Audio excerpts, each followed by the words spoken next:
जय मसीह की present practice channel में आप सब लोगों का स्वागत है। आज मैं 5 पॉइंट बताऊंगी कि हमारे जीवन में जो आत्मिक बातें और आत्मिक जीवन में बढ़ने से जो बातें रोकती है वो कौन सी बातें हैं जो रोकती है। क्योंकि हम अभी इस संसार में हैं और प्रभु के लिए प्रभु से प्रार्थना करते हैं और हम अपना जीवन में हम जो आत्मिक अपना जीवन है वो बढ़ाना चाहते हैं, लेकिन बहुत सारे ऐसे सिचुएशन आ जाते हैं जिससे हम लोग गिर जाते हैं और फिर जो हमारा आत्मिक जो जीवन है और आत्मिक बातें हैं उसमें भी हम लोग आगे नहीं बढ़ पा सकते हैं। तो ये कौन सी जो बातें हैं जो हमारे आत्मिक जीवन में बढ़ने से रोकती है और कौन सी ऐसी जो काम हम जो करेंगे जिससे प्रभु खुश होंगे और जो हमारा जो आत्मिक जीवन है वो हमारा आगे बढ़ते जाएगा। तो मैं 5 बातें आप लोगों के सामने बताऊंगी कि आत्मिक जीवन में हम बढ़ने के लिए हमें क्या क्या करना चाहिए। तो भजन संहिता 37 को 1, 2, 3 को आज हम लोग ले करके और उसमें जो भी बातें लिखी हुई है उसके अनुसार हम लोग अध्ययन करेंगे और मैं उसमें से आपको बहुत अच्छे से बताऊंगी पॉइंट टू पॉइंट करके कि कैसे हमें आत्मिक जीवन में बढ़ना है। तो पहला पॉइंट है और उसको हम लोग भजन संहिता 37 का 1 में पढ़ेंगे। तो मैं आप लोगों के लिए पढ़ देना चाहती हूँ। कुकर्मियों के कारण मत कूद, कुटिल काम करने वालों के विषय डाह न कर। यहाँ पे जो आत्मिक जीवन में बढ़ने वाली जो बढ़ने से रोकने वाली जो पहली बात है क्या है कि हमें कूदना नहीं है, हमें डाह नहीं करना है।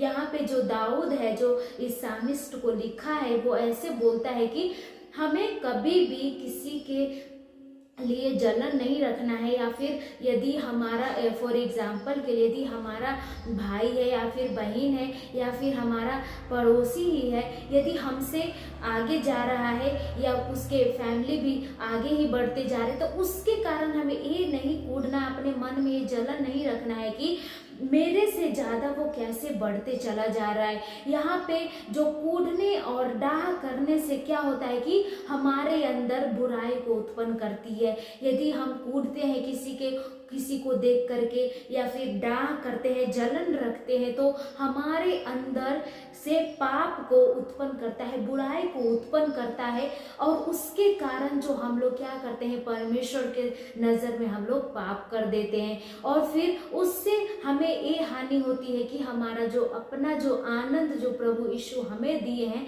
उसे भी हम लोग खो देते हैं और हम दूसरे के डाह और कूदते कूदते ही जो हमारा अपना जो आनंद भी हम लोग खो देते हैं। हमारा प्रार्थना का जीवन में वीक हो जाता है, हमारा जो बाइबल पढ़ने का जीवन में वीक हो जाता है। इसलिए यहाँ पे जो दाऊद बोलता है कि हमें दूसरे को देख करके कभी कूदना नहीं चाहिए और कभी भी डाह नहीं करना चाहिए, कभी भी जलन नहीं रखना चाहिए, बल्कि जो भी प्रभु हमें दिए हैं उसी में हमें आनंद और खुशी के साथ रहना चाहिए।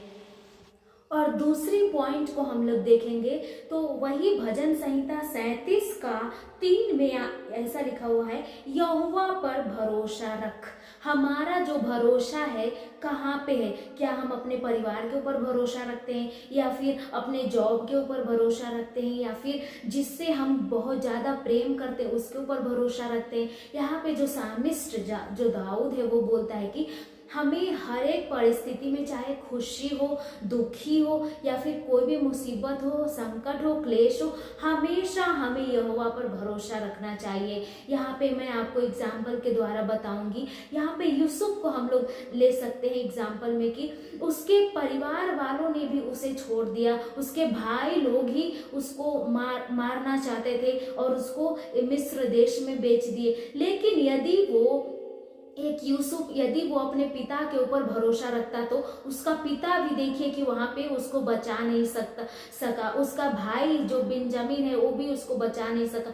लेकिन यहाँ पे जो यूसुफ का जो भरोसा था वो सिर्फ और सिर्फ परमेश्वर के ऊपर था, इसीलिए परमेश्वर ने उसको बचाया और उसको आज जो हम लोग बाइबल में जो उसके लिए पढ़ते हैं कि प्रभु ने उसको कैसे इस्तेमाल किया मिस्र देश में, क्योंकि वो यहोवा के ऊपर भरोसा रखा, वो किसी मनुष्य के ऊपर नहीं भरोसा रखा, वो किसी जिससे उसका पिता इतना प्रेम करते थे उसके ऊपर भरोसा नहीं रखा, अपने भाइयों के ऊपर भरोसा नहीं रखा, लेकिन वो सिर्फ यहोवा पर भरोसा रखा। और हम लोग दूसरा उदाहरण दाऊद को भी देख सकते हैं कि उसके भी परिवार में सेम ऐसा ही प्रोसेस होता है, उसके भाई लोग भी उसके ऊपर भरोसा नहीं रखते हैं, और उसका जो राजा है, जो साउल है, वो भी उसके ऊपर भरोसा नहीं रखता है, लेकिन दाऊद हमेशा प्रभु के ऊपर भरोसा रखता है और वो जानता है कि प्रभु ने मुझे अनॉइंट किया है, अभिषेक किया है, तो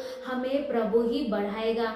और यहाँ पे बहुत ऐसे उदाहरण जो बाइबल में है कि यदि हम प्रभु के ऊपर भरोसा रखेंगे तो प्रभु हमें हमेशा आगे लेके चलेगा और कभी भी हम गिरेंगे नहीं, पीछे मुड़ेंगे नहीं, यदि हमारा भरोसा प्रभु परमेश्वर के ऊपर है।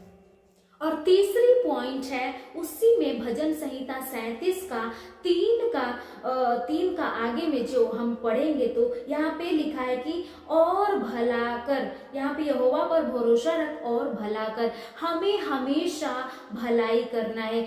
या चाहे यदि हमारे साथ बुराई भी लोग करते हैं या फिर यदि हम भलाई करते हैं, लेकिन यदि हमारे जो छिमेकी है, हमारे पड़ोसी है, हमारे परिवार है, हमारे साथ बुराई भी करते हैं, फिर भी हमें हमेशा भलाई करना है, क्योंकि हमें प्रभु यीशु ने यही सिखाया है कि हमें हमेशा बुराई के बदले बुराई नहीं लेकिन भलाई करना है। बुराई के बदले भलाई कर ताकि तुम उसके ऊपर विजय प्राप्त करो। यहाँ पे प्रभु यीशु यही हमें सिखाते हैं कि हमेशा हमें भलाई करना है। और यहाँ पे सामिस्ट भी बोलता है कि हमेशा हमें भलाई करना है। यहाँ पे जो दाऊद को उदाहरण ले सकते हैं कि उसका जो राजा था, इसके विषय में, जो दाऊद के विषय में हमेशा इसके विषय में मारने के लिए और बुराई को ही उत्पन्न करता था कि कैसे भी इसको हम हटा दे। लेकिन यहाँ पे दाऊद को देखिए कि वो हमेशा जो राजा के बारे में और उसका बेटा के बारे में हमेशा वो अच्छा ही सोचता रहा। और एक और एग्जाम्पल मैं आप लोगों को बताना चाहती हूँ कि सामरी स्त्री के बारे में हम लोग देख सकते हैं कि एक सामरी स्त्री कैसे वो, उसका कोई भी नहीं लगता था, यहाँ तक कि उसका पड़ोसी भी नहीं था, उसका जान पहचान का भी नहीं था, लेकिन फिर भी वो जो आदमी था जो रोड पे के ऊपर गिरा हुआ था एक्सीडेंट के कारण, उसको वो उठा करके लेकर जाता है, डॉक्टर के पास लेकर जाता है, सारे ट्रीटमेंट करवाता है और जितना भी पैसा लगता है वो सारे वो भरता भी है और फिर बोलता है कि इसको अच्छे से देख रेख कीजिए। मतलब यहाँ पे हमें कभी भी कोई भी परिस्थिति में यदि भलाई की बातें आती है तो हमें कभी पीछे नहीं मुड़ना है, क्योंकि यदि हम भलाई करेंगे दूसरे को तो प्रभु हमारे जीवन में भलाई को करेगा। और भलाई है जो सारी बातें को अच्छा करती है हमारे जीवन में भी। यदि हम किसी को भलाई करेंगे तो प्रभु हमारे जीवन में भी भलाई को करेंगे। और चौथी पॉइंट को हम लोग देखेंगे, सच्चाई पे मन लगाना है। यहाँ पे वही जो भजन संहिता 37 का 3 में ही हम लोग लास्ट जो लाइन है उसमें लिखा हुआ है कि और हमें सच्चाई में मन लगाए रह। यहाँ पे जो सामिस्ट है दाऊद है वो ये बताना चाहता है कि हमेशा हमें सच्चाई के ऊपर चलना है। जैसा कि दाऊद को भी हम लोग देखते हैं कि बहुत सारे उसके मुसीबत आए, उसके परेशानी आई, लेकिन वो कभी भी सच्चाई से पीछे नहीं हटा। जो भी सच्चाई है, जो भी सामने है, वही बोलता था। वैसे ही एग्जाम्पल मैं बताना चाहती हूँ यीशु मसीह के बारे में कि हमेशा वो एक ह्यूमन बीइंग हो करके वो हमें ये सिखाते हैं कि मैं इस संसार में हो करके भी, एक इंसान के रूप में हो करके भी मैं हमेशा सच्चाई की बातों पे ही रहा। तो वैसे ही हमें भी हमेशा सच्चाई की बातें में ही रहना है। चाहे यदि किसी का मृत्यु दंड के बात भी आए, उसमें भी जो सच्चाई है वही हमें बताना चाहिए। और फिफ्थ पॉइंट, जो 5वीं जो पॉइंट है मैं आपको बताना चाहती हूँ, यहोवा को अपना सुख का मूल जानना है। यहाँ पे हमेशा हमें जहाँ भी जो हमारे जीवन में जो भी सुख आती है, तो हमेशा हमें यही जानना है कि प्रभु के कारण ही मुझे ये सब हुआ है। और वो सब क्यों होगा? एग्जाम्पल के लिए यहाँ पे दाऊद देखते हैं, हमेशा वो प्रभु को धन्यवाद करता है और यही बोलता है कि तू ही मेरे सुख का मूल है। मतलब मेरा जो भी मेरे जीवन में आनंद है, मेरे जीवन में शांति है, मेरे जीवन में इतने सारे जो काम हुए, भलाई का काम हुए, ये सारी बातें सिर्फ आपके द्वारा हुआ, सिर्फ प्रभु आपके द्वारा हुआ।